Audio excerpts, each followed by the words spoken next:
Bismillahirrahmanirrahim. Assalamualaikum warahmatullahi wabarakatuh. Jamaah Masjid Taklim Islam Kafah, para pemirsa Tafkir Channel yang dirahmati Allah.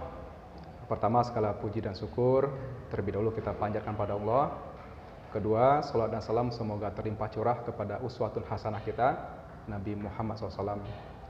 Banyak sekali isu-isu aktual yang bisa kita tanggapi dalam beberapa pekan ini. Kita angkat salah satunya yaitu tentang menguatnya opini anti khilafah.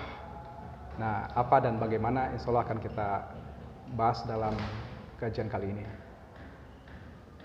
Para pemirsa Tafkir Channel yang dirahmati Allah, sebenarnya kalau berbicara tentang opini anti khilafah, bisa dikatakan belakangan sudah mulai diposisikan seolah dia semacam isu politik. Jadi ini suatu isu politik yang sengaja diberikan kepada kelompok-kelompok Islam dan distigma bahwa ini adalah ancaman dan lain sebagainya. Kalau kita telaah dalam rentang sejarah, akan dengan mudah kita dapati bahwa sebenarnya ini bukanlah satu hal yang baru. Sama sekali bukan satu hal yang baru. Di masa kolonial setidaknya ada 3 isu yang diangkat oleh kolonial ketika itu untuk membungkam Islam dan juga pergerakan kaum muslimin. Di antara ketiga itu adalah pertama isu tentang haji, kedua jihad, yang ketiga khilafah. Haji, jihad, khilafah. Nah, ketiganya berkelindan dihembuskan untuk membendung pergerakan kaum muslimin. Mengapa hal itu bisa terjadi dan dirasa penting oleh pemerintah kolonial ketika itu? Saya pandang setidaknya ada 3 faktor di sini. Secara sederhana, pertama adalah bahwa Islam itu adalah agama yang universal. Islam mengajarkan persatuan. Kaum muslimin dimanapun mereka berada percaya bahwa mereka memiliki satu Tuhan yang sama.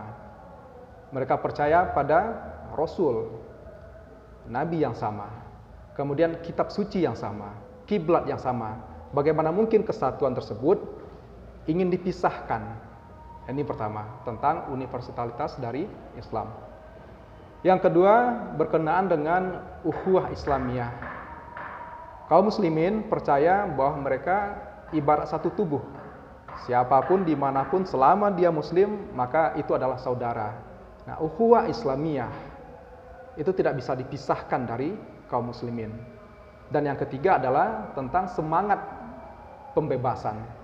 Islam adalah agama yang memiliki misi untuk membebaskan penyembahan kepada selain Allah menuju penyembahan hanya kepada Allah saja dalam makna tauhid. Kemudian Islam dengan semangat pembebasan itu juga berupaya untuk meniadakan penindasan, kezaliman, dan hal-hal lain yang jelas bertentangan dengan peri kemanusiaan sekaligus peri keadilan. Universalitas dari Islam, kedua ukhuwah Islamiyah, ketika semangat pembebasan yang dimiliki oleh Islam ini dianggap sebagai ancaman oleh kolonial Belanda ketika itu.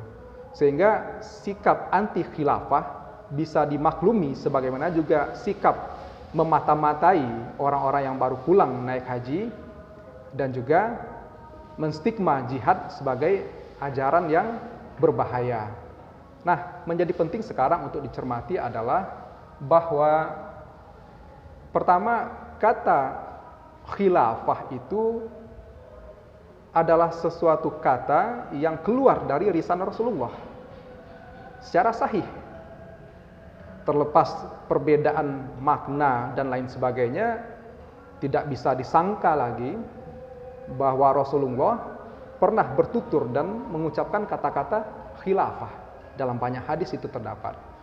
Yang kedua adalah bahwa khilafah adalah buah dari peradaban Islam.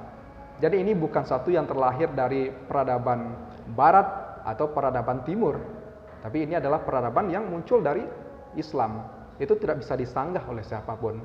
Dan yang ketiga, faktanya adalah dalam runtutan sejarah, sekali lagi, terlepas dari pasang surut atau signifikan atau tidaknya peran khilafah, yang tidak bisa dipantah adalah ada fakta sejarah hubungan antara Nusantara ini dengan kekhilafahan yang eksis. Dan yang terakhir, yang keempat,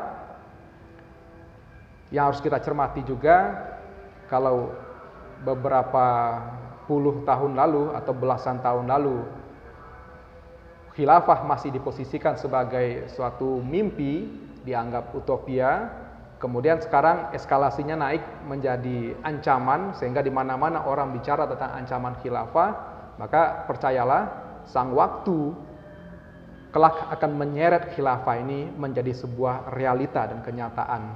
Oleh karena itu, kembali kepada kita dalam menyikapinya, apakah akan menjadi bagian dari orang-orang yang menolak tanpa tahu seperti apa fakta sebenarnya, atau meskipun tahu fakta sebenarnya tapi ada kepentingan kolonialisme, entah gaya lama ataupun gaya baru, yang itu pasti bertolak belakang dengan spirit Islam dan juga kekhilafan tersebut, atau sebaliknya kita menjadi pihak golongan orang-orang yang memperjuangkannya.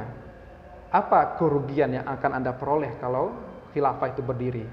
Rasanya ini sulit untuk ditolak secara nalar dan akal sehat. Saya pikir itu terlebih dahulu bahasan kita di kesempatan kali ini. Insya Allah kita akan lanjutkan dalam pertemuan berikutnya dengan isu-isu aktual lain, tetap di channel At-Tafkir. Assalamualaikum warahmatullahi wabarakatuh.